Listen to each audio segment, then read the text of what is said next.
नमस्कार, आप देख रहे हैं आज तक। मैं हूं आपके साथ रोहित सरदाना। दोपहर के 3 बज रहे हैं और आज तक आपके लिए लेकर आया है किसान पंचायत। जी हां, देश का हर बड़ा मुद्दा जो इस देश के आम आदमी को छूता है, देश का हर वो मुद्दा जिस पर आपके मन में सवाल हो और आप जवाब चाहते हैं सरकार से, तो मंच बनता है आज तक। और इसीलिए किसान बिल को लेकर जो घमासान मचा है, उस पर आज तक ने तय किया कि किसानों की सरकार से सीधी बात हो। इसलिए आज तक आपके लिए लेकर आया है यह किसान पंचायत, जहां होंगे कृषि मंत्री नरेंद्र सिंह तोमर और दूसरी तरफ सवाल पूछने वाले होंगे देश भर के किसान। उनके मन में जो जो शंकाएं, जो जो डर इस किसान बिल को लेकर हैं, वो रखेंगे देश के कृषि मंत्री के सामने सीधे आज तक के मंच पर। कल लोकसभा में कृषि सुधार से जुड़े 2 विधेयक पास हुए।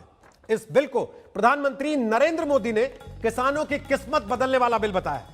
पीएम मोदी ने कहा कि आजादी के बाद किसानों को नई आजादी इस बिल से मिलेगी। लेकिन इस विधेयक पर मोदी सरकार को अपने ही पुराने सहयोगी की नाराजगी झेलनी पड़ रही है। केंद्रीय मंत्री और शिरोमणि अकाली दल की सांसद हरसिमरत कौर बादल ने कल देर रात कैबिनेट से इस्तीफा दे दिया। कांग्रेस भी इस बिल पर सरकार को लगातार घेर रही है। अध्यादेश के खिलाफ कई किसान संगठन सड़कों पर हैं। दिल्ली से अंबाला तक विरोध प्रदर्शन हो रहे हैं। भारतीय किसान यूनियन भी इस बिल के विरोध में खड़ी है।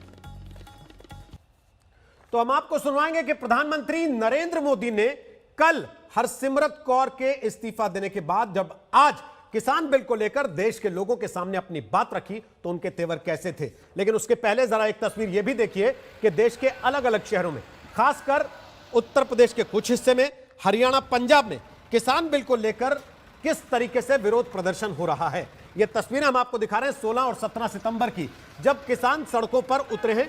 हरियाणा और पंजाब और एनसीआर का कुछ हिस्सा जिसमें गाजियाबाद शामिल है, वहां तक किसानों के विरोध प्रदर्शन की तस्वीरें दिखाई दी हैं।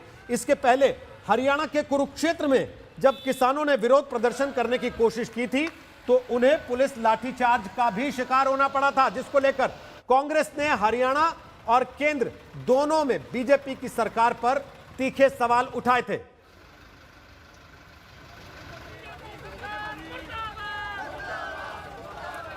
लेकिन इन सारी तस्वीरों के बावजूद लोकसभा में 2 बिल पास हुए और आज प्रधानमंत्री नरेंद्र मोदी जब देश के सामने आए तो किसान बिल को लेकर उन्होंने क्या कहा, पहले वो सुनते हैं। जो लोग दशकों तक देश में शासन करते रहे हैं, सत्ता में रहे हैं, देश पर राज किया है, वो लोग किसानों को इस विषय पर भ्रमित करने की कोशिश कर रहे हैं, किसानों से झूठ बोल रहे हैं। साथियों, चुनाव के समय किसानों को लुभाने के लिए बड़ी बड़ी बातें करते थे, लिखित में करते थे, अपने घोषणा पत्र में डालते थे और चुनाव के बाद भूल जाते थे। और आज जब वही चीजें जो इतने दशकों तक देश में राज करने वाले लोगों के मैनिफेस्टो में है, वही चीजें भारतीय जनता पार्टी एनडीए सरकार कर रही है, किसानों को समर्पित हमारी ये सरकार कर रही है, तो ये भांति भांति के भ्रम फैला रहे हैं। हमारी सरकार किसानों को एमएसपी के माध्यम से उचित मूल्य दिलाने के लिए प्रतिबद्ध है। पहले भी थे, आज भी हैं, आगे भी रहेंगे। सरकारी खरीद भी पहले की तरह जारी रहेगी।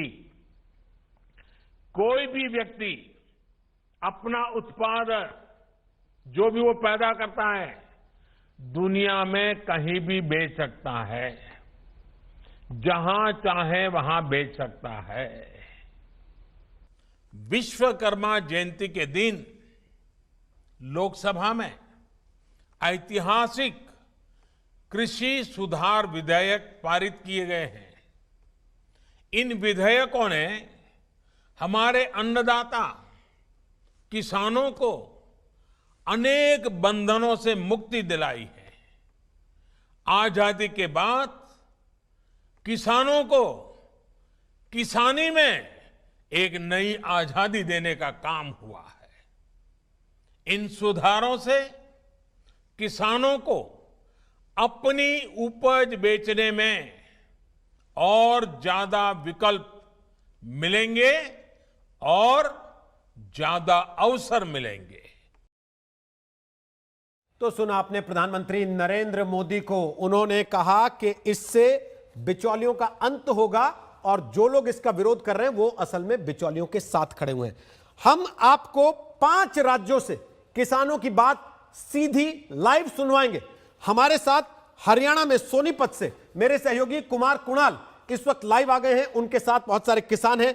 मेरे साथ मुजफ्फरनगर से उत्तर प्रदेश से आशुतोष मिश्रा इस वक्त लाइव आ गए हैं, उनके साथ बहुत सारे किसान हैं। राजस्थान में जयपुर में शरद कुमार हमारे साथ हैं, बहुत सारे किसानों के साथ। हेमेंद्र शर्मा मध्य प्रदेश के विदिशा से हमारे साथ हैं और गोपी घांगर गुजरात के हिम्मतनगर से इस वक्त हमारे साथ हैं। सबके पास चलेंगे बात करने के लिए। और पंजाब में भी सत्येंद्र चौहान हमारे सहयोगी हमारे साथ लाइव इस वक्त मौजूद हैं, वहां के किसानों की बात सुनवाने के लिए। सबसे पहले कुमार कुणाल आपके पास आ रहा हूं सोनीपत में, क्योंकि हरियाणा और पंजाब इन 2 राज्यों में सबसे ज्यादा विरोध इस बिल को लेकर हो रहा है। क्या कह रहे हैं किसान, क्यों नाराज है इस बिल से?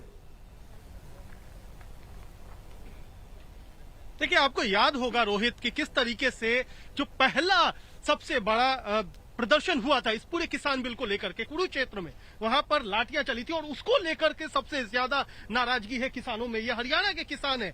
हम इस समय सोनीपत में खड़े हैं। आप लोगों से जो बिल आया है उसको लेकर के बहुत सारे सवाल हैं।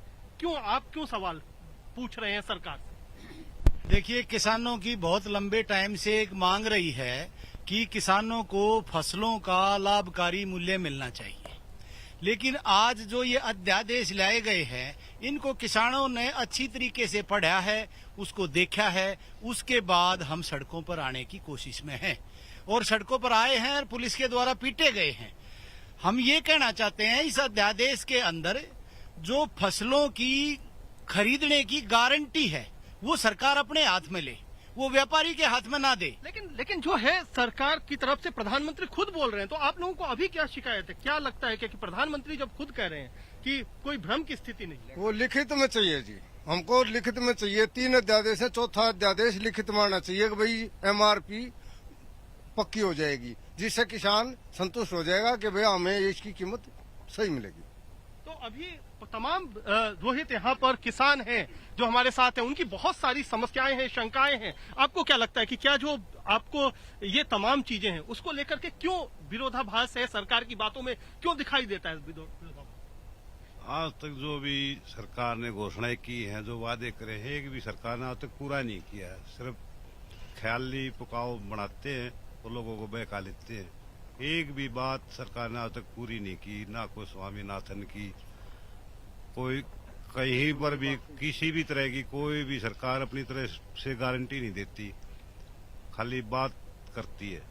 इसलिए हमने सरकार पर कोई विश्वास बहुत सारी बातें, तो उसमें अच्छी भी बातें तो होंगी। मैं मानता हूँ, किसान सारे मानते हैं, हम मानते हैं। हम यहाँ इस टाइम पे खेत में ही बैठे हैं। इस बात पर हम धर्म से ये कह सकते हैं, प्रधानमंत्री बोले या कोई भी कृषि मंत्री बोले, जो चीजें आज इस अध्यादेश के अंदर दी गई हैं वो स्पष्ट नहीं है। स्पष्ट क्यों नहीं है कि उसमें उसकी फसल को खरीदने का गारंटी का कोई कानून नहीं है। पहले से कह रहे हैं वही रहेगा, मंडियां वही रहेंगी। मैं यूं कह रहा हूं फसल बाहर बिके या अंदर, लेकिन उसके पैसे के मिलने की गारंटी, उसके भाव की गारंटी, इस तरीके का एक कानून जो मिनिमम प्राइस सरकार कुणाल वापस आते हैं आपके पास। देखिए, जैसा हमने वादा किया अपने दर्शकों से, किसान पंचायत लगाई ये बताते हुए कि कृषि मंत्री नरेंद्र सिंह तोमर हमारे साथ लाइव होंगे और किसानों की सीधी बात सुनेंगे और जवाब भी देंगे। नरेंद्र सिंह तोमर हमारे साथ आ गए हैं। स्वागत है नरेंद्र सिंह तोमर जी आपका आज तक पर। सबसे पहले धन्यवाद देश के किसानों की बात सुनने के लिए, आज तक पर आने के लिए और सवालों के सीधे जवाब देने को तैयार होने के लिए। स्वागत है आपका।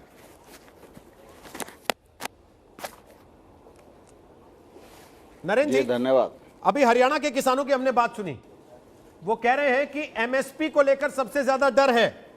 जो एमएसपी सरकार तय कर रही है उसकी गारंटी सरकार दे, कि ये एमएसपी वाला मामला बरकरार रहेगा, इसमें कोई खलल नहीं होगा।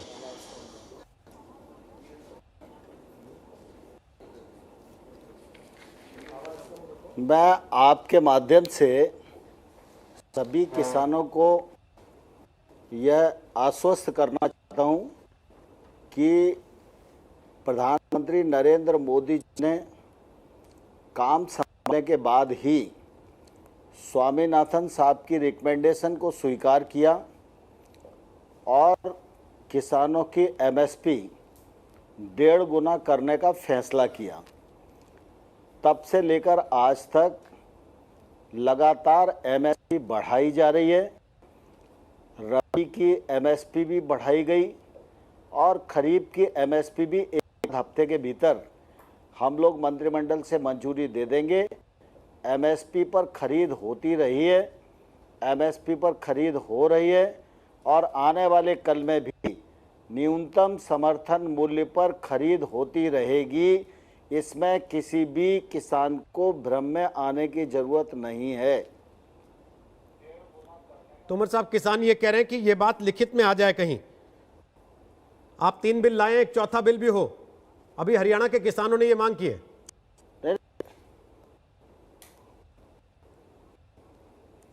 देखिए, दरअसल क्या है, एमएसपी कभी भी एक का हिस्सा नहीं है।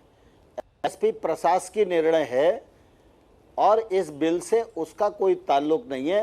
एमएसपी हमारी सरकार का निर्णय है और एमएसपी सरकार का निर्णय हमेशा बरकरार रहेगा। इसमें किसी को अविश्वास करने की मानसिकता नहीं बनानी चाहिए। लेकिन तोमर साहब, सवाल इसलिए भी उठ रहे हैं क्योंकि आपके अपने सहयोगी विश्वास नहीं कर पा रहे हैं। जब जो आपके साथ इतने वर्षों से गठबंधन में थे, अगर वो मंत्रिमंडल से इस्तीफा दे रहे हैं तो लोगों के मन में आशंका आएगी।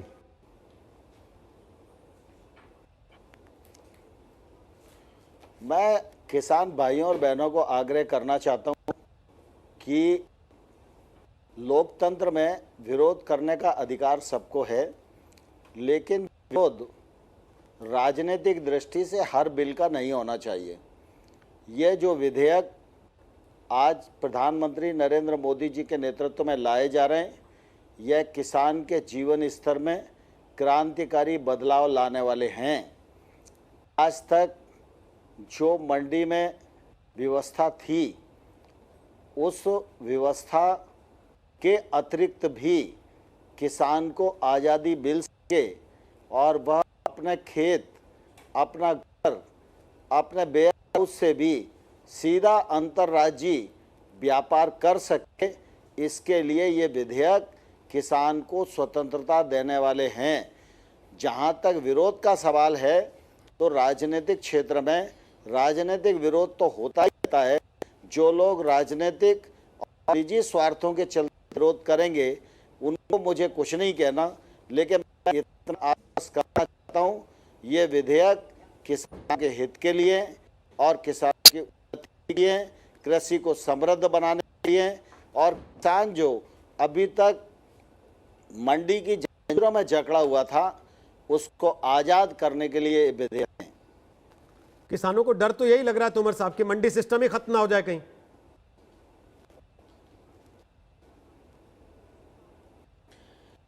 देखिए, विधेयक में साफ कहा गया और विधेयक में मंडी की परिधि के बाहर जो इलाका है, वो इलाका इस विधेयक से कवर हो। एपीएमसी एक्ट राज्य का एक्ट है, राज्य का एक्ट बरकरार रहेगा, मंडी भी बरकरार रहेगी। किसान के पास 2 विकल्प रहेंगे। वो मंडी में जाकर ट्रेड करना चाहता है, उसको मनाही नहीं है, लेकिन अगर वो मंडी नहीं चाहता है और उस उत्पादन का उसको उचित मूल्य उसके घर पर मिल रहा है, उसका लॉजिस्टिक का खर्चा बच रहा है और उसको लागत अपना वाजिब मूल्य मिल रहा है, तो वो वहाँ बेचने के लिए स्वतंत्र हो। हम सब जानते हैं कि किसान इस देश का सबसे बड़ा उत्पादन करता है। आज देश में कोई भी कंपनी पेन बनाती है, ये पेन बनाने वाला जो व्यक्ति है, वो पेन कहाँ बेचेगा, क्या बेचेगा और कितने पैसे में बेचेगा, ये अधिकार उस कंपनी वाले का है। लेकिन हमारा किसान देश का सबसे बड़ा उत्पादक है, वह अपना उत्पादन कहाँ बेचेगा, कितनी कीमत पर बेचेगा, किसे बेचेगा, ये अधिकार 70 साल में उसके पास नहीं था। मोदी जी के नेतृत्व में ये अधिकार किसान को दिया जा रहा है कि वो स्वयं कीमत तय करे और अपने पसंद के व्यक्ति को अपना उत्पाद बेचे। तोमर साहब, पंजाब लेकर चलते हैं आपको। पंजाब के किसानों की बात आपको सुनवाते हैं, उसके बाद मैं आपसे अगला सवाल पूछता हूं। किसानों की बात सुनवाने के बाद जी। सत्येंद्र चौहान हमारे सहयोगी वहां पर लाइव मौजूद हैं। सत्येंद्र, पंजाब के किसानों को क्या कष्ट है, क्यों उनको यह बिल पसंद नहीं आ रहा? रोहित, देखिए, पंजाब के किसानों से तोमर साहब की बात भी कराऊंगा, लेकिन यहाँ पर ये दृश्य मैं दिखा रहा हूँ कि छोटी सी, जैसे ही हमने कहा, यहाँ पर तमाम किसानों की तादाद है, आड़ती भी हैं। और इस कैमरे को थोड़ा सा पीछे ले जाता हूँ तो दरअसल जो पूरी लड़ाई है वो किसान की पकी पकाई फसल इस कैमरे से हम आपको दिखा रहे हैं। ये वो फसल है जो उठकर यहाँ पर सीधे जिस जगह पर मैं खड़ा हुआ हूँ, कुछ अंतराल के फासले पर, ये देखिए, ये अनाज मंडी है। और किसानों का जो डर है, कहीं ना कहीं ये डर है कि मंडी का और खेत का जो रिश्ता है वो कहीं ना कहीं खत्म ना हो जाए। फिलहाल बहुत सारे किसान मौजूद हैं, किसान यूनियन से जुड़े हुए लोग मौजूद हैं, सरपंच मौजूद हैं। और पंजाब और हरियाणा, ये दोनों ही ऐसे राज्य हैं जहां पर इस अध्यादेश को लेकर कहीं ना कहीं कंफ्यूजन कहें, डर कहें, भ्रांतियां कहें, वो बहुत ज्यादा फैली हुई हैं। फिलहाल यहाँ पर हमारे साथ किसान यूनियन के भी लोग मौजूद हैं। सर, हमारी बात कैमरे के माध्यम से, आपकी बात सीधी केंद्रीय कृषि मंत्री नरेंद्र तोमर से हो रही है। अगर आप उनसे कुछ पूछना चाहते हैं या अपना कोई डर या कोई भ्रांति जो आपके मन में है जिसे आप खत्म करना चाहते हैं, तो ये सवाल सीधा आपका कृषि मंत्री जी से है। मेरा पहला सवाल ये है कि एमएसपी खत्म नहीं होगी, लेकिन एमएसपी पे खरीद की गारंटी कोई नहीं है हमें पे हमारा फसल का एक एक दाना एमएसपी पे खरीदा जाएगा। एमएसपी 23 फसलों पे चलती है गवर्नमेंट की, भारत गवर्नमेंट की, लेकिन उसमें से सिर्फ 2 फसलें एमएसपी पे खरीदी जाती थी पंजाब और हरियाणा में। उसको खत्म करने की सरकार की सभी पॉलिसियां उसको खत्म करने की हैं। हमें ये बात गारंटी चाहिए कि एक एक दाना गवर्नमेंट खरीदेगी। रोहित, ये सवाल था। बिल्कुल सत्येंद्र, कृषि तोमर मंत्री साहब ने सवाल सुन लिया, बिल्कुल सुन लिया है तोमर साहब। बहुत ही सीधी बात होगी। वही डर जो हरियाणा के किसान का था, वही पंजाब के किसान का भी डर है। बोलिए तोमर साहब, आपने सुन लिया सवाल। रोहित जी, मैंने सवाल सुन लिया। मैं आपके माध्यम से किसान भाइयों को आश्वस्त करना चाहता हूं। मैंने स्वयं भी पहले है, कल लोकसभा के फ्लोर पर भी मैंने आश्वस्त किया है। माननीय प्रधानमंत्री जी ने भी कहा है, एमएसपी पर खरीद होती थी, खरीद होती रहेगी। इस खरीद को किसी प्रकार की रुकावट नहीं है।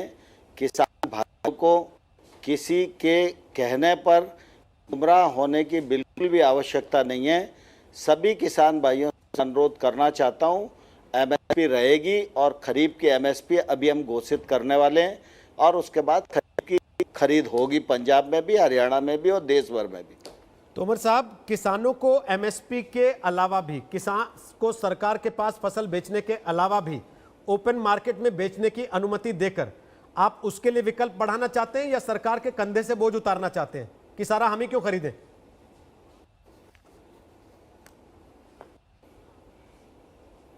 नहीं, देखिए, एमएसपी पर खरीद करने की प्रक्रिया 2 कारणों से बनी।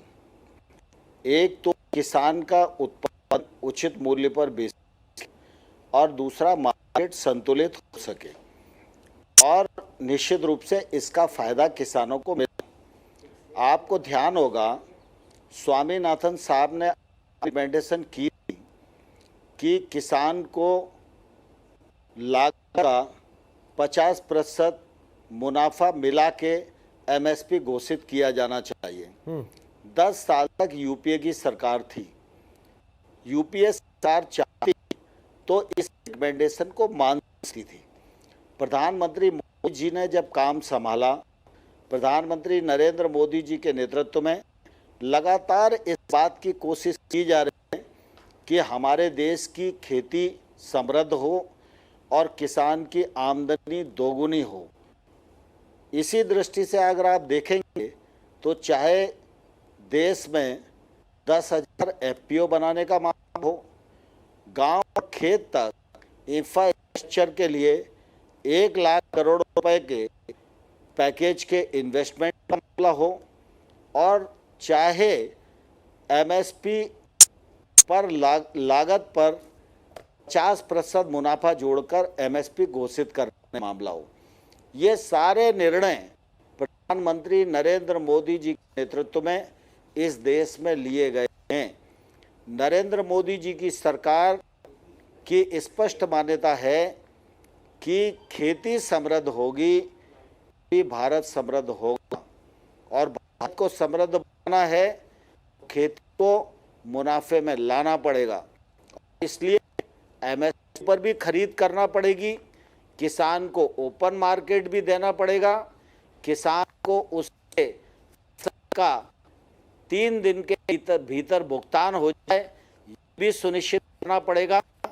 और इस एक्ट के माध्यम से हम इस बात की कोशिश कर रहे हैं, और जो निश्चित रूप से आने वाले कल में सफल होगी और इसका फायदा इस देश के किसानों को मिलेगा, पंजाब और हरियाणा के किसान को मिलेगा। पंजाब और हरियाणा के किसान बहुत ही मेहनतकश किसान हैं, उन्होंने हरित क्रांति में बड़ा योगदान दिया है, और किसानों के हित में काम अपेक्षित है। मोदी सरकार उसमें कभी भी पीछे नहीं हटेगी, मैं आपको विश्वास देना चाहता हूं। ठीक, मैं इसको आगे एक सवाल और लूंगा सर आपसे, वो ये कि क्या किसान को या कृषि क्षेत्र को भी प्राइवेट प्लेयर के सामने सरकार एक तरीके से फेंक दे रही है? कुछ लोगों के मन में यह डर है। इसका जवाब लूं उसके पहले आपको मुजफ्फरनगर लेकर चलते हैं। हमारे साथ आशुतोष वहां पर मौजूद हैं। यूपी के किसान वो क्या कहना चाहते हैं आपसे, क्या सवाल पूछना चाहते हैं? आशुतोष आपको सुनवा रहे हैं। आशुतोष पूछिए, क्या सवाल पूछना चाहते हैं कृषि मंत्री से? रोहित, बिल्कुल उत्तर प्रदेश और खासकर पश्चिमी उत्तर प्रदेश और मुजफ्फरनगर जिला वो जिसे उत्तर प्रदेश के कहते हैं अनाज की राजधानी है ये, तो इस कटोरे में यहाँ जो किसान हैं उनके सामने भी सवाल यही हैं। और कृषि मंत्री अगर ये सुने कि दरअसल MSP को लेकर के चिंता तो है ही, लेकिन 2 और फिक्र भी हैं जिसको लेकर किसान यहाँ चिंतित है। उसमें ये कि कॉन्ट्रैक्ट खेती का भविष्य क्या होगा, क्योंकि उसको लेकर कई राज्यों में किसानों पर मुकदमे की नौबत आई है। दूसरा, अगर भंडारण की स्थिति आप बहुत ज्यादा बढ़ाते हैं तो कहीं जमाखोरी को बढ़ावा ना मिल जाए, कहीं उससे महंगाई की स्थिति ना हो। अब से कुछ ही सेकंड में भारतीय किसान यूनियन के नेता राकेश टिकैत भी हमारे साथ जुड़ेंगे, लेकिन दिलचस्पी मैं कृषि मंत्री से चाहूंगा कि ये भी समझें कि इतने सवाल आखिर क्यों हैं, इतने संशय क्यों हैं कि जैसे उन्हें पता चला कि आप सवालों के जवाब देंगे, कई सारे किसान कोरोना काल में सोशल डिस्टेंसिंग का पालन करते हुए इस गांव में, सहावली गांव में हमारे साथ जुड़ गए हैं। तो सीधे इन किसानों का रुख करते हैं और एक एक करके सवालों कृषि मंत्री खुद सुन रहे हैं आपकी बात। जो शंकाएं हैं, जो सवाल हैं, उनमें MSP को लेकर तो एक है, लेकिन उनका जवाब यह है कि देखिए सरकार उन हितों का ख्याल रखेगी। दूसरी जो सबसे बड़ी शंका है वो क्या है और उसके साथ समाधान क्या है? सबसे जो दूसरी समस्या है, जो इन्होंने व्यापारियों को अधिकार दे दिया कि आप फसल को कितना भी जमा कर सकते हैं, और जब उसके वाजिब रेट ऊपर हो जाए, आसमान छूने लगे, तब आप उसको कालाबाजारी जो जिसको हम पहले कहते थे, आप उसको मार्केट में निकाल सकते हैं। जब पहले राकेश टिकैत जी हमारे साथ जुड़ चुके हैं, भारतीय किसान यूनियन के नेता। कृषि मंत्री नरेंद्र सिंह तोमर जी हमारे साथ लगातार जुड़े हुए हैं, किसानों की बात भी समझ और उस पर जवाब भी दे रहे हैं। MSP का मुद्दा आपने सुबह हमारे साथ उठाया था कि देखिए ये कैसे तय होगा। दूसरी बात है कि भंडारण के लिए बहुत सारे लोग आ जाएंगे तो जमाखोरी बढ़ेगी। कॉन्ट्रैक्ट खेती को लेकर के भी आपने आपत्ति जताई थी। सबसे अहम सवाल किसानों के सामने क्या है और उसका रास्ता कैसे निकलेगा, सोल्यूशन कैसे निकलेगा? देखो, MSP को तय कर दें और एक कानून ले आए कि देश में MSP से नीचे कोई भी फसल हमारी नहीं बिकेगी, तो उससे ही किसानों को बहुत राहत हो जाएगी। दूसरा, जो किसानों को आशंका है कि मंडी में टैक्स लगाकर मंडी से बाहर टैक्स फ्री रहेगा, तो धीरे धीरे 2 साल में ये मंडियां बंद हो जाएंगी, मंडी के अंदर कोई सामान लेकर अपना नहीं जाएगा, तो मंडियों को भी टैक्स फ्री कर दिया जाए। एक जो भंडारण की कितनी व्यवस्था रहेगी, कितना वो कर सकता है, उस पर भी लिमिट लगाने की जरूरत है। तो इन 3-4 चीजों से कुछ सोल्यूशन निकल सकता है। कृषि मंत्री जी अगर सुन रहे हो तोमर किसानों साहब, की यहाँ पे बात, एक डर सिर्फ लगातार सवाल नहीं है, रास्ते भी ठीक दिए है, गए हैं ठीक और है। सुझाव भी हैं। ओके तोमर साहब, आप सुन रहे थे राकेश टिकैत को। उनका सवाल यह है कि जो व्यवस्था आप बना रहे हैं उसमें अभी नहीं तो धीरे धीरे करके 2-3 साल में मंडी जी, व्यवस्था जी। खत्म हो जाएगी पूरी तरह से।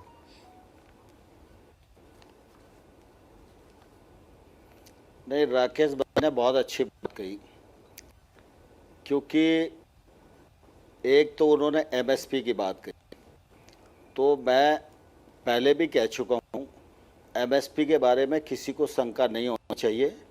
एमएसपी कानून का हिस्सा पहले भी नहीं थी और आज भी नहीं है। इस विधेयक से एमएसपी का कोई लेना देना नहीं है।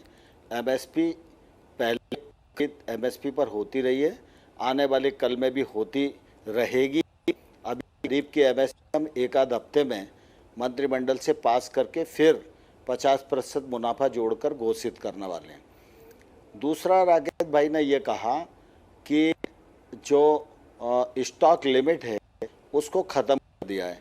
मैं राकेश भाई को एक अनुरोध करना चाहता हूँ कि कुल मिला के जब सरकार किसी चीज़ पर सजा कसती है तो उसी से इंस्पेक्टर राज का जन्म होता है, उसी में से लाइसेंस राज का जन्म होता है, उसी में से भ्रष्टाचार का जन्म होता है। सरकारों की हमेशा कोशिश रहती है हर चीज़ और हर व्यवस्था हाथ में रहे, लेकिन आज भारत सरकार ने अपने अधिकार को कम किया है।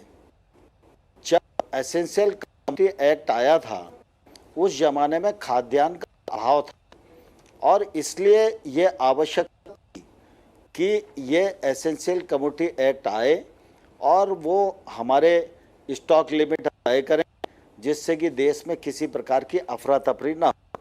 आज खाद्यान्न हमारे पास पर्याप्त ही नहीं, अधिशेष है, मतलब हमारे पास रखने की जगह नहीं है। तो ऐसी स्थिति में एक तरफ स्टॉक लिमिट, दूसरी तरफ अधिशेष खाद्यान्न उपलब्धता और रखने के लिए स्थान नहीं।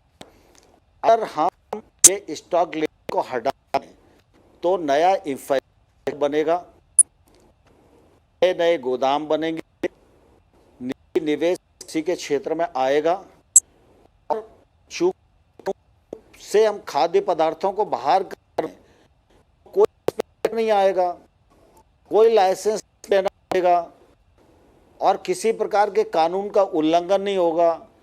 जमाखोरी या कालाबाजारी तब होती है जब किसी माल का शॉर्टेज होता है। जब माल प्रचुर मात्रा में है, रखने की जगह नहीं है, तो कालाबाजारी जमाखोरी का तो सवाल नहीं उठता। दूसरा भाई कहना चाहता हूँ कि जैसे पंजाब राज्य है, पंजाब राज्य में मंडी टैक्स 8% है, सब्जी पर भी 5% है और हम इस विधेयक के माध्यम से मंडी परिधि के बाहर का जो क्षेत्र है उसको ट्रेड के लिए अलाउ कर रहे हैं, अंतर्राज्यीय व्यापार के लिए अलाउ कर रहे हैं, किसी प्रकार का इस पर टैक्स नहीं लगा रहे हैं। जो खरीदार किसान से माल खरीदेगा वो 3 दिन के अंदर किसान को उसकी फसल के भुगतान करने के लिए बाध्य होगा। ये कानून में प्रावधान कर रहे हैं। ये सही है कि 2 मार्केट खड़े हों तो किसान के लिए एक तो प्रतिस्पर्धा का अवसर मिलेगा कि वो मंडी में जाए या मंडी के बाहर जाए, एक बात। दूसरी बात यह है कि मंडी में निश्चित रहती है, इसको सरकार लाइसेंस देती है, वो मंडी में आड़त करता है, वही मंडी व्यापार करता है। आम तो मंडी में घुस नहीं सकता, आम व्यापारी में खरीद नहीं कर सकता। जब इस प्रकार ट्रेड होना शुरू होगा तो ये मंडी में अगर 50 व्यापारी लाइसेंसी हैं तो लाइसेंस वाले व्यापारी बाहर आकर की तादाद में ट्रेड करेंगे और जब व्यापार में प्रतिस्पर्धा होगी, भाव में प्रतिस्पर्धा होगी, किसान बार्गेनिंग करेगा, किसान अपने उत्पादन का मूल्य पर अपना उत्पादन बेच सकेगा। यह बात उन्होंने ठीक कही।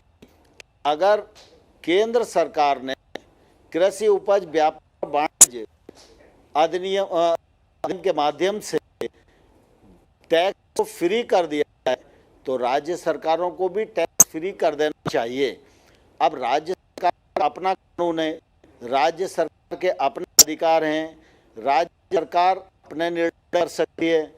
केंद्र सरकार संघीय के कारण राज्य सरकार पर कोई निर्णय थोप नहीं सकती। हम किसान विकल्प प्रदान कर सकते हैं, वो इन विधेयक के माध्यम से कर रहे हैं।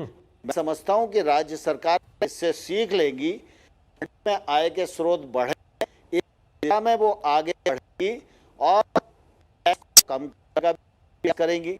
जैसा तो समझता हूं उनकी सरकारें भी सुन रही होंगी। जिन सरकारों में मंडियों में मेरे 2 सवाल हैं सर आपसे, मेरे 2 सवाल हैं आपसे। सकेगा इस विषय को लेकर मेरे 2 सवाल हैं आपसे। एक तो आपकी आवाज में थोड़ी सी तकनीकी गड़बड़ आ रही है, उसको हम दुरुस्त करते हैं। वापस लौटने के बाद मैं आपसे सवाल पूछूंगा, क्या सरकार ने तय कर लिया कि आड़ती की व्यवस्था को खत्म करना है पूरी तरह से? सरकार ने यह तय कर लिया। और दूसरा, जयंत चौधरी हैं, आरएलडी के पूर्व सांसद हैं, वो ये लिख रहे हैं कि अगर आप बड़े रिफॉर्म की बात कर रहे हैं, कृषि व्यापार को सरकार मुक्त करने की बात करती है, तो फिर प्याज के निर्यात पे प्रतिबंध क्यों लगा रखा है सरकार ने? ठीक है, अभी वापस लौटता हूं सर आपके पास। बिहार के सोनपुर से हमारे साथ सुजीत झा आ गए, मेरे सहयोगी, उनके साथ कई सारे किसान हैं वहां पर, और राजस्थान के जयपुर में शरद कुमार हैं। तो एक एक करके उन दोनों की बात सुनवाते हैं। तोमर साहब, तब तक आपका ऑडियो भी दुरुस्त कर लेते हैं ताकि वो लोग भी आपकी बात सुन सकें। शरद कुमार, पहले आप बताइए, जयपुर के किसान, राजस्थान के किसान क्या कह रहे हैं, वो क्या पूछना चाहते हैं कृषि मंत्री से? देखिए रोहित, अजीब विडंबना है कि लोग कह रहे हैं कि मंडी खत्म हो जाएगी, मंडी खत्म। मंडियों ने क्या भला किया है? यहाँ जो किसान है वो कह रहे हैं कि मंडियों में किस तरह से किसानों का शोषण हो रहा है और जिसकी वजह से अब तक किसानों को पूरा दाम नहीं मिल पाता है। एक मांग लंबे समय से थी किसानों की कि बिचौलियों को खत्म किया जाए, और आज बिचौलिए खत्म हो रहे हैं तो बहुत सारे लोग इस पर सवाल उठा रहे हैं। लोग कह रहे थे किसानों को भंडारण की व्यवस्था नहीं है, भंडारण जब व्यवस्था हो रही है तो कह रहे हैं कि जमाखोरी हो जाएगी। हमारे साथ किसान है, मैं किसान नेता नहीं, किसानों के गांव में आया हूं मैं, और वहां बातचीत करता हूं। आप ये बताइए कि अभी बाजरा कट रहा है, बाजरा में मंडी में क्या हालत है, बाहर क्या हालत है? देखिए साहब, नाम क्या आपका? मैं ओंकार लांबा हूँ, किसान हूँ यहाँ गाँव का जी। और हमारे यहाँ बाजरे की मुख्य फसल है अभी जो कट रही है। आज जो मंडियों में बाजरे के भाव है वो 1100 साढ़े 1100 रुपए क्विंटल चल रहा है, जबकि बाजार में अभी बाजरा नया गया ही नहीं। और हमें उम्मीद ऐसी लग रही है कि जब बाजरा बाजार में जाएगा तो हमारा 1000 रुपए क्विंटल का बिकेगा। जो एमएसपी गवर्नमेंट ने तय कर रखी है 1900 कुछ रुपए, उससे आप देख लीजिए आधे दाम किसान को मिल रहे हैं। ये रोहित देख लीजिए, ये मंडी की समस्या है जिस पर सब कोई चर्चा नहीं कर रहा है कि मंडियों में किस तरह से किसानों को दाम पूरे नहीं मिलते हैं। तो जो एमएसपी की बात किया जा रहा है, किसान बिल को बेहतर मानते हैं या खराब मानते हैं? एक अलग डर है कि रोहित, ये किसान बिल को बेहतर मानते हैं कि खराब मानते हैं? आप ये बताइए कि इस बिल को आप लोग बेहतर मानते हो या सही मानते हो? जी, इसको बिल को हम बेहतर इसलिए नहीं मानते कि आज तक सरकार ने जो एमएसपी पे किसानों से सीधा खरीद करने के लिए गोदाम तैयार नहीं किए, कहीं खरीद की कोई व्यवस्था नहीं करी। और इन बिलों में सरकार ये कह रही है कि इसमें अच्छे दाम मिलेंगे किसान को। किसान की फसल खरीदेगा कौन, इसकी गारंटी क्या है कि वो किसान को वो पूरे पैसे देगा? एमएसपी की समस्या जो हर जगह किसान कह रहे हैं वो यहाँ भी है। ये बताइए कि आप लोग एमएसपी से डर लग रहा है या आप लोग जो कह रहे थे कि सीधे हम लोग बेचेंगे व्यापारियों को, ये तो प्रावधान होने जा रहा है? नहीं, सीधे व्यापारियों को बेचेंगे नहीं बेचेंगे तो किसान के पास गोदाम कहाँ है? और एमएसपी पे आज पहले 30-40% खरीद होती है, ऊंट के मुंह में जीरो है। एमएसपी पे 90% तब तक खरीद नहीं होगी, तब तक किसान के पास कुछ नहीं बचेगा। एमएसपी एक नाम है, मैं तो नाम समझता हूँ एमएसपी। एमएसपी पे जब तक काश्तकार का 90% माल युवा किसान है, उनसे बातचीत करते हैं। आप ये बताइए, आप लोग जो है इस बिल को जो कहा जा रहा है कि बिचौलिए से मुक्त कर रहे हैं, हम भंडारण की व्यवस्था कर रहे हैं, तो इस बदलाव को कैसे देख रहे हैं आप? देखिए, मैं इसको गलत मानता हूँ कि जो पहले से एमआरपी रेट की थी उस पर ही सरकार ध्यान नहीं दे रही, तो आगे के लिए किसान इस पर कैसे मान सकते हैं कि जो आने वाला बिल ठीक होगा? आज भी 50% इसमें जो रेट तय कर रखी है उससे कम रेट में, जब फसल तैयार हुई उससे पहले ही कम रेट में, और जो गवर्नमेंट रेट से लेते हैं वो तो कम से कम 10% नहीं लेते लोग। किसान इधर उधर भटकते रहते हैं। वापस आता हूँ शरद आपके पास, बिहार चले चलते हैं एक बार। यहाँ के किसान कह रहे हैं, वो कह रहे हैं कि एमएसपी का जो वादा किया गया था वही पूरा नहीं हो रहा, तो आगे की चीजों के बारे में कैसे उम्मीद रखें कि इससे बेहतर होंगी स्थितियां। बिहार चलते हैं, सुजीत कुमार झा हमारे साथ सोनपुर में। सुजीत जी, पूछिए जरा, सोनपुर के किसान, बिहार के किसान क्या कहना चाहते हैं और क्या सवाल है उनका कृषि मंत्री से? देखिए जी रोहित जी, हम लोग सोनपुर में मैं मौजूद हूं और सोनपुर वो जगह है जो ग्रामीण से संबंधित मेले के लिए विश्व प्रसिद्ध है, जो कि सोनपुर मेला है। देश विदेश के किसान यहाँ पर आते हैं और हमारे साथ भी कुछ किसान हैं। सबसे बड़ी समस्या जो बिहार में अब तक होती है, ख़ास तौर पर किसानों को लेकर, वो जो न्यूनतम समर्थन मूल्य जो सरकार की तरफ से होता जो फिक्स किया जाता है, उस मूल्य पर 10% से अधिक खरीदारी नहीं होती है। पूरे बिहार की मैं बात कर रहा हूँ। 90% लोग बिचौलिए पर आधारित होते हैं और वो बिचौलिए औने पौने दाम पर जो इनकी अनाज को खरीदते हैं और फिर जाकर वो पैक्स में बेचते हैं या न्यूनतम समर्थन मूल्य का लाभ लेते हैं। तो बिचौलियों का बहुत बड़ा बोलबाला है यहाँ पर।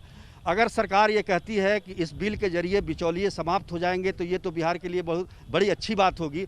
दूसरी बात ये है कि किसानों को ये भी आशंका है कि ये जानना चाहते हैं किसान कि आखिर अगर देश में कहीं उनके अनाज का उचित मूल्य मिल रहा है, अधिक मूल्य मिल रहा है यहाँ से, तो उनको पता कैसे चलेगा। हमारे साथ कुछ किसान हैं, आप ये बताइए, क्या कृषि मंत्री हमारे साथ हैं नरेंद्र तोमर जी, आपका क्या सवाल है?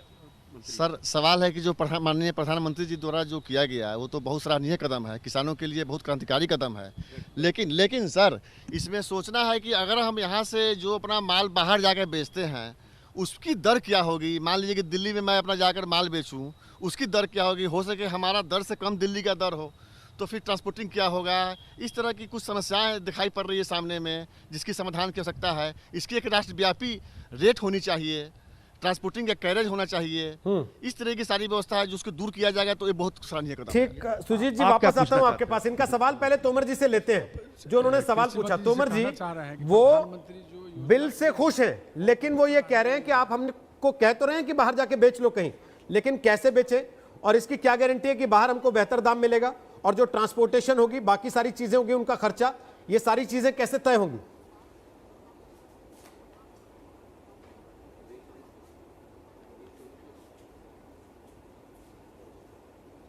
मेरी आवाज आ रही है तोमर जी आपको? मैं बोलूं रोहित जी? जी, किसान बिहार के ये पूछ रहे हैं हेलो कि आप हमारे लिए बाजार खोल रहे हैं। हाँ, मैं जवाब दूं? हाँ, दीजिए जवाब, सुन रहे हैं वो आपकी बात।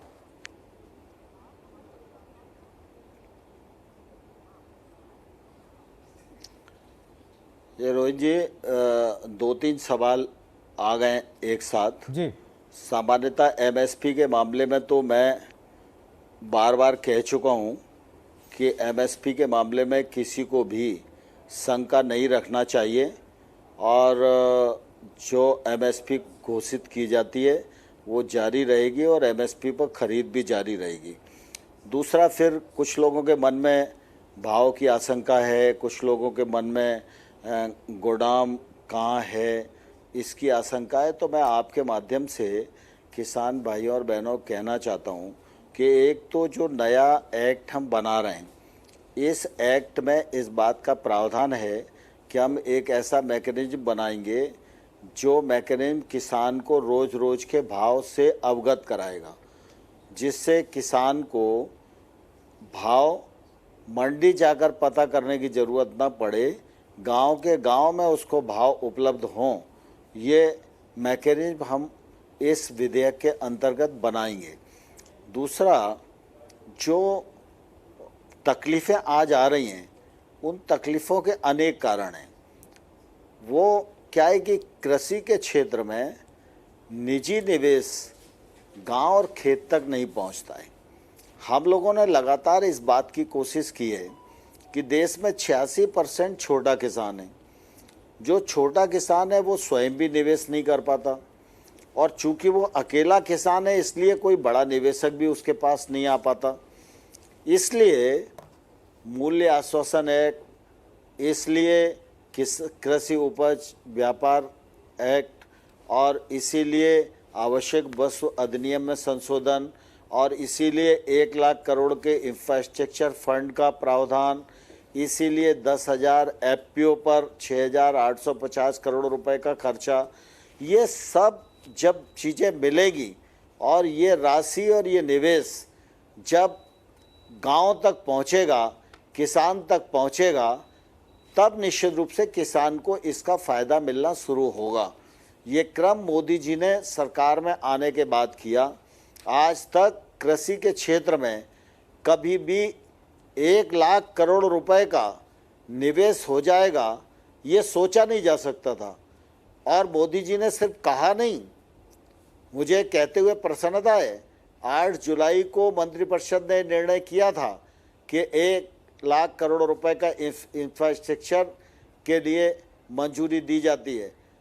और 9 अगस्त के दिन प्रधानमंत्री जी ने कार्यक्रम करके 1128 करोड़ रुपया लोगों को मंजूर करके दे दिया। आज 1500 करोड़ से ज़्यादा डिस्पर्स हो चुका है। ये सहकारी समितियों के पास जा रहा है, ये एफपीओ के पास जा रहा है, ये स्टार्टअप के पास जा रहा है, ये कृषकों के समूह के पास जा रहा है। ये समूह दिल्ली और बम्बई में नहीं है, ये समूह गांव में विकास खंड में बैठे हुए हैं। और जब ये 1 लाख करोड़ रुपया नीचे तक जाएगा तो बड़ी मात्रा में इंफ्रास्ट्रक्चर खड़ा होगा, और इंफ्रास्ट्रक्चर खड़ा होगा तो रोजगार के अवसर भी सृजित होंगे। नया विधेयक आएगा तो तमाम सारे नए इलेक्ट्रॉनिक प्लेटफॉर्म बनेंगे ट्रेड के लिए, जो रोजगार के अवसर सृजित करेंगे, किसान को सुबह शाम जानकारी देंगे। मुजफ्फरनगर का किसान बैठा है मुजफ्फरनगर में, वो कलकत्ता में भाव देख सकेगा और कलकत्ता में बैठे हुए आदमी के साथ इलेक्ट्रॉनिक ट्रेड कर सकेगा। ये सुविधा इस एक्ट के माध्यम से हम देने वाले हैं। ठीक है। और ये बिना किसी टैक्स के होगी। ठीक है, लेकिन बड़ी चीजें जो 2 है सर, पहले मैंने एक सवाल पूछा था, क्या सरकार ने तय कर लिया कि आढ़ती अब खत्म कर देना है? आढ़त जैसा कोई बिजनेस अब नहीं होगा इस देश में, एक बात। और दूसरा, आप कह रहे हैं इलेक्ट्रॉनिक कर देंगे। सर आपने देखा जो आपने इलेक्ट्रॉनिक मार्केट, इलेक्ट्रॉनिक गुड्स की मार्केट है, अब ज्यादातर लोग ऑनलाइन मार्केटिंग से सामान मंगाने लगे, तो जो आपके छोटे शहरों की दुकानें थी वो दुकानदार अब भूखे मरने को मजबूर हो गए। कल को खेती किसानी में ऐसी स्थिति तो नहीं आ जाएगी?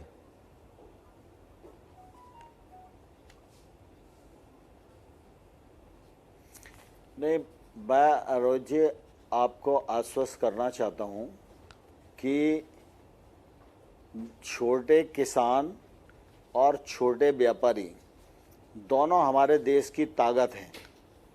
जब अवसर मिलेगा, जब प्लेटफॉर्म मिलेगा तो उनकी प्रतिभा सामने आएगी।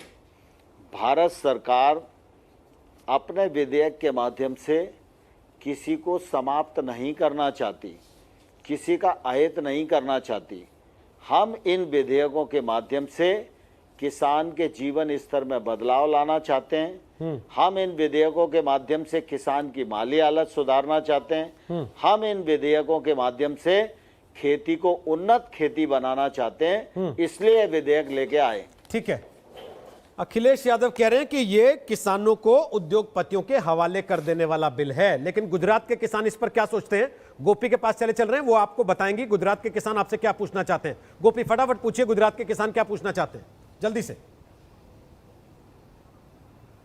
बिल्कुल बिल्कुल रोहित, आपको बता दूं कि यहाँ पे एमएसपी के साथ साथ किसानों के लिए अगर कोई समस्या है तो वो कॉन्ट्रैक्ट फार्मिंग की समस्या है। हमारे साथ ये सारे किसान यहाँ पे मौजूद है, उन्हीं से बात करते हैं। ये बताइए, हमारे साथ कृषि मंत्री मौजूद है नरेंद्र सिंह तोमर, उनसे अगर आप सीधा सवाल पूछना चाहते हैं तो क्या चाहेंगे, और कॉन्ट्रैक्ट फार्मिंग का क्यों आप लोग विरोध कर रहे हैं? पहले तो मैं आज तक को धन्यवाद करना चाहता हूँ कि आम किसान की बात वो सीधे कृषि मंत्री से करा रहे हैं। तो मेरा इनसे एक ही निवेदन है कि जो ये नया एक्ट लाने जा रहे हैं तो उसमें एक बात जोड़ दें कि जो वो खरीद करेंगी, जो कंपनियां मतलब मंडी के बाहर जो भी खरीद फरोख्त होगा वो स्टार्ट होगा एमएसपी से। एमएसपी से नीचे नहीं खरीदा जाएगा। बस ये एक लाइन जोड़ दे तो ये किसानों के लिए अच्छा है। अगर ये नहीं करते हैं तो ये हर हाल में किसान के लिए बुरा है। लेकिन कॉन्ट्रैक्ट फार्मिंग का क्यों विरोध कर रहे हैं? कॉन्ट्रैक्ट फार्मिंग कुछ साल पहले, 2 साल पहले की गुजरात की बात है।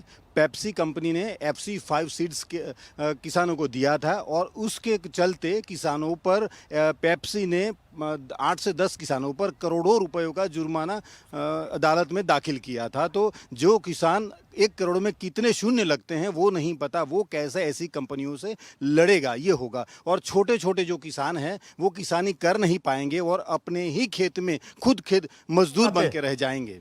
बिल्कुल दूसरे किसान मौजूद हैं। ये गोपी बताइए वापस सर आते कि हैं। आपकी महाराष्ट्र भी चलना है जरा। महाराष्ट्र में औजार में पंकज खेल करें, वो क्या कह रहे हैं? पंकज, महाराष्ट्र का किसान क्या कहना चाहता है कृषि मंत्री से? पूछिए फटाफट। रोहित, मैं पुणे के पास 100 किलोमीटर जुन्नर इस तहसील में हूँ और यहाँ पर मेरे साथ वो किसान है जो कि प्याज की फसल करते हैं, टमाटो की फसल करते हैं और कुकम्बर की फसल करते हैं। तो हमारे साथ ऐसे यहाँ पे किसान है, उनसे बात करेंगे। कृषि मंत्री से आप सीधे बात कर रहे हो, क्या सवाल रहेगा आपका? जो 3 विधेयक उन्होंने लाए हैं, बिल्स लाए हैं, उससे आप कृषि मंत्री जी को आप क्या सवाल पूछोगे? मैं सुनील कौड़े तहसील जुन्नर से बोल रहा हूँ। मैं कृषि मंत्री जी से पूछना चाहता हूँ कि ये जो आप तीनों बिल ला रहे हैं, इनका इम्प्लीमेंटेशन कब तक होगा? ये क्या डेडलाइन रख रहे हैं? ठीक है, वापस आते हैं। तोमर साहब सुन रहे हैं, कृषि मंत्री से ये बात पूछना चाहते हो।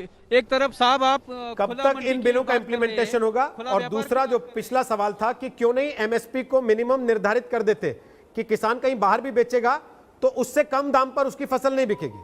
तोमर साहब, 2 चीजें।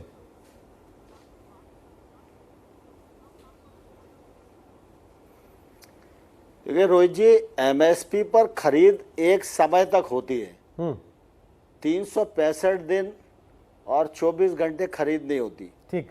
MSP का एक मैकेनिज्म है, किसान को उत्पादन का उचित मूल्य मिले और मार्केट को हम बैलेंस कर सकें। तो MSP के बारे में किसी किसान को शंका करने की आवश्यकता नहीं है। दूसरा, जो एक्ट के क्रियान्वयन का मामला है, मैं आपके माध्यम से सभी किसानों को बताना चाहता हूँ, ये ऑर्डिनेंस जब जारी हुआ तो पूरे देश में लागू हो गया है। अब ये अधिनियम बन रहा है। कल लोकसभा ने पारित कर दिया है। जिस दिन राज्यसभा में चर्चा के लिए आएगा, राज्यसभा में चर्चा के बाद पारित होगा। पारित होने के बाद राष्ट्रपति जी के पास जाएगा। जैसे ही राष्ट्रपति जी हस्ताक्षर करेंगे, उसके बाद ये पूरे देश में लागू हो जाएगा और हम लोग तेजी के साथ काम करेंगे कि इसका लाभ किसानों को मिलना शुरू हो जाए। ठीक, 2 चीजें और हैं। पहले मध्य प्रदेश से एक सवाल लेते हैं, उसके बाद विपक्ष ने जो बात कही उस पर भी आपसे कमेंट लूंगा। हेमेंद्र विदिशा में।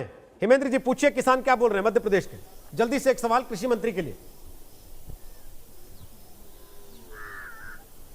जी देखिए, मध्य प्रदेश में भ्रम की स्थिति बनी हुई है जानकारी के अभाव में, क्योंकि लोगों को ज़्यादा मालूम नहीं है कि इस जो सरकार लाई है ये विधेयक, इससे क्या फ़ायदा होने वाला है, क्या नुकसान होने वाला है। लेकिन मोटा मोटी जो बात है कि न्यूनतम समर्थन मूल्य रहेगा, आपके पास मार्केट ज़्यादा होगी, खुले बाज़ार में आप बेच सकेंगे और उसके अलावा मंडियां भी रहेंगी, ऐसा कृषि मंत्री कह रहे हैं। तो अब भ्रम की स्थिति थोड़ी कम हुई कि नहीं हुई, और आप क्या पूछना चाहते हैं केंद्रीय कृषि मंत्री से? सर, हमें ये डर लगा हुआ है कि सर मंडियां बचेंगी या नहीं बचेंगी, सर कहाँ बेचने जाएंगे, और ये न्यूनतम समर्थन मूल्य नहीं रहेगा तो सर ये कंपनियां अपने मनमाने ढंग से खरीदेंगे गेहूँ भी या कुछ भी फसल हम उत्पादन करेंगे, सर उसका डर हमें सता रहा है सर। देखिए रोहित, एक डर की स्थिति भी जरूर यहाँ पे मध्य प्रदेश में किसान बता रहे हैं कि डर की स्थिति है, और वो इसलिए डर की स्थिति है विदिशा के किसान ने वो तोमर जी से मैं अभी पूछ लेता हूँ। साथ साथ जरा शिवसेना के नेता संजय राउत का एक बयान भी तोमर जी आपको सुनवा देते हैं, जो उन्होंने अभी अभी दिया है। वो कह रहे हैं सरकार को शरद पवार से बातचीत करनी चाहिए, सलाह लेनी चाहिए, एनडीए में सब कुछ ठीक चल नहीं रहा। जरा सुनवाते हैं आपको क्या कहा संजय राउत ने। एनडीए के पुराने घटक दलों में से अकाली दल ने कल सरकार के अंदर से मंत्री पद से इस्तीफा दे दिया हरसिमरत कौर बादल ने, और वो भी किसानों के मुद्दे पर। जब सरकार ये कहती हो कि वो किसानों की हितों की बात करती है, उसका हर काम जो है किसानों के लिए होता है, और अकाली दल ये कह रहा है कि जो बिल लाए गए हैं वो किसानों के हितों में नहीं, उनसे उनका अहित हो जाएगा, नुकसान हो जाएगा। देखिए, हर सरकार, हर नेता जब दिल्ली में आता है तो किसानों के हित की बात करता है। चुनाव में जब हम वोट मांगते हैं तो किसानों से अगर वोट मांगते हैं तो उनके हित की बात करते हैं। लेकिन जब हम सत्ता पे आते हैं तो हमने मैनिफेस्टो में क्या लिखा, हमने भाषण में क्या किसानों को आश्वासन दिया है वो बेसिकली भूल जाते हैं। महाराष्ट्र में हमने किसानों को कर्ज मुक्त कर दिया जो हमारा। तो सुना आपने, संजय राउत कह रहे हैं कि शरद पवार से सलाह लेनी चाहिए केंद्र की सरकार को। तोमर साहब, दो चीजें, एक, क्या सरकार ने बिल लाने के पहले किसानों को विस्तार से चीजें बतानी नहीं चाहिए थी कि क्या आपके डर हैं और कैसे उनको दूर करेंगे हम? और दूसरा, जो संजय राउत कह रहे हैं उस पर आपका कमेंट, वो कह रहे हैं कि शरद पवार से सलाह लेनी चाहिए आपको, वो किसानों के असली नेता हैं।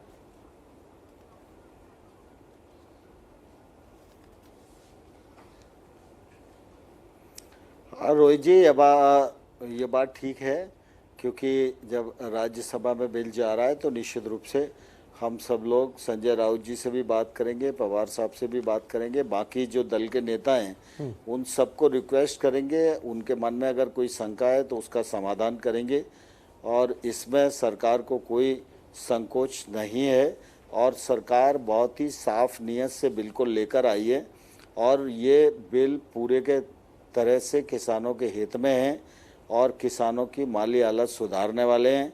इसलिए हमको इस मामले में कोई हिचक नहीं है। जिनको राजनीति करना है वो राजनीति कर सकते हैं, लेकिन जिनको किसान का हित करना है वो किसान के हित में सोच सकते हैं। भारत सरकार नरेंद्र मोदी जी के नेतृत्व में किसानों के हित के लिए प्रतिबद्ध है और रहेगी। इन कानूनों के माध्यम से भी किसानों की दशा और किसानों की दिशा सुधारने का हम पूरा ईमानदारी से प्रयत्न कर रहे हैं। बहुत बहुत शुक्रिया नरेंद्र सिंह तोमर जी, केंद्रीय कृषि मंत्री, आज तक पर आने के लिए। ऐसे वक्त में जब किसान बिल को लेकर पूरी तरह से राजनीतिक घमासान मचा हुआ है, ऐसे वक्त में जब किसान सड़कों पर है, ऐसे वक्त में जब किसान के मन में बहुत सारी आशंकाएं हैं, आज तक कृषि मंत्री को मंच पर लेकर आया और साथ में देश के अलग अलग राज्यों के किसान एक साथ इस मंच पर आए ताकि सीधे कृषि मंत्री से वो अपने सवाल पूछ सके। एक छोटा सा ब्रेक ले रहे हैं, लेकिन देश दुनिया की खबरों के लिए आप देखते रहिएगा आज तक। नमस्कार, मैं हूं अंजना ओम कश्यप। हमें उम्मीद है ये वीडियो आपको पसंद आया होगा। लेटेस्ट खबरों के लिए यूं ही देखते रहिए आज तक और इस वीडियो के पसंद आने पर लाइक, शेयर एंड सब्सक्राइब करना ना भूलें।